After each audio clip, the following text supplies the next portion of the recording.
और राजस्थान के सीकर के बाद पीएम मोदी गुजरात के राजकोट पहुंचे हैं। यहां से वो सौराष्ट्र में 2000 करोड़ रुपए की ज्यादा की कई विकास परियोजनाओं का उद्घाटन करेंगे। प्रधानमंत्री नरेंद्र मोदी राजकोट शहर से करीब 30 किलोमीटर दूर ग्रीनफील्ड इंटरनेशनल एयरपोर्ट का उद्घाटन करने वाले हैं। 23,000 वर्ग मीटर में बने इस एयरपोर्ट पर हर घंटे में तकरीबन 1280 यात्रियों के संचालन की क्षमता होगी। तो सोचे कितनी बड़ी सौगात यहां पर प्रधानमंत्री नरेंद्र मोदी के जरिए दी जाने वाली है। राजकोट एयरपोर्ट की यह खासियत भी इस वक्त आपके सामने है।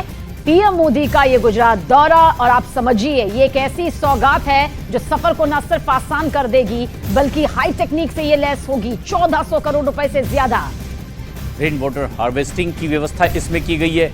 सोलर पैनल लगाए गए हैं। कुछ ऐसी व्यवस्थाएं जो इस एयरपोर्ट को बाकी एयरपोर्ट से कुछ अनूठा बनाती है। खास बात यह भी है, ग्रीन बेल्ट की सुविधा यहां पर होगी। और ये हिंदुस्तान की वो जमीनी ताकत है जो इस वक्त आप तस्वीर के जरिए देख भी रहे हैं। ये खासियत ही नहीं है बल्कि ये बताती है कि किस तरह से हिंदुस्तान अपना विकास लगातार कर रहा है। एक दूसरे को जोड़ने की कवायद के साथ साथ ये हिंदुस्तान की उन खासियतों में भी शुमार है जो लगातार रिकॉर्ड भी तोड़ रही है।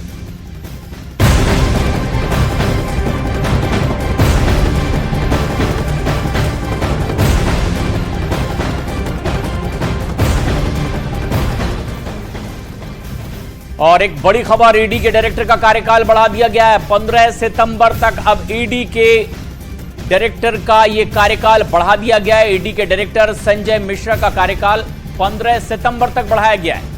तो ये बड़ी अपडेट आप तक पहुंचा रहे हैं। ईडी के डायरेक्टर के कार्यकाल को लेकर जो सस्पेंस बरकरार था वो खत्म हो चुका है। 15 सितंबर तक अभी उनकी ये जिम्मेदारी ईडी के डायरेक्टर के तौर पर रहेगी, यानी कि इस कार्यकाल की तारीख को 15 सितंबर तक के लिए आगे कर दिया गया है। और सुप्रीम कोर्ट ने कार्यकाल बढ़ाया है। दरअसल इस मुद्दे को सुप्रीम कोर्ट तक पहुंचा दिया गया और अब आखिरकार ईडी के डायरेक्टर का कार्यकाल बढ़ाने का फैसला, और 15 सितंबर तक अब ईडी के डायरेक्टर का कार्यकाल बढ़ा दिया गया। इसको सुप्रीम कोर्ट से मंजूरी मिल गई है। विक्रांत यादव हमारे सहयोगी इस वक्त हमसे सीधे जुड़ रहे हैं। विक्रांत, आखिरकार अब ये कोर्ट का आदेश और उसके बाद बड़ा फैसला।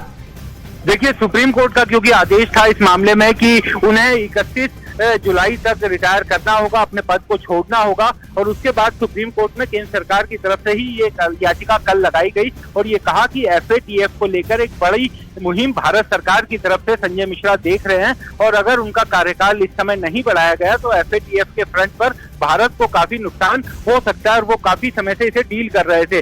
भारत सरकार की रिक्वेस्ट पर अब सुप्रीम कोर्ट ने अपने पूर्व के आदेश में थोड़ा बदलाव किया है और 31 जुलाई तक उन्हें पद छोड़ने को जो कहा गया था, अब ये कहा है कि वो 15 सितंबर तक अपने पद पर रह सकते हैं। लेकिन कोर्ट ने साफ कर दिया है कि 15 सितंबर के बाद आगे नहीं बढ़ाया जाएगा। और एक तरह से भारत सरकार, क्योंकि वो चाहती थी कि एफएटीएफ की जो महत्वपूर्ण मीटिंग है उसको लेकर के भारत का जो रुख है वो ईडी डायरेक्टर होने के नाते संजय मिश्रा बेहतर तौर पर जानते हैं, और उनको इस समय हटाए जाने से, उनको बदलने से, किसी दूसरे व्यक्ति को इस पद पर लाने से उसमें नुकसान हो सकता है।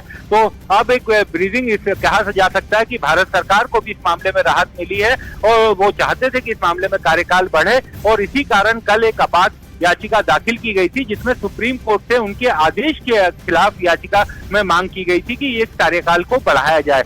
31 जुलाई तक उनका कार्यकाल था, अब उसे बढ़ाकर 15 सितंबर तक कर दिया गया है। तो आखिरकार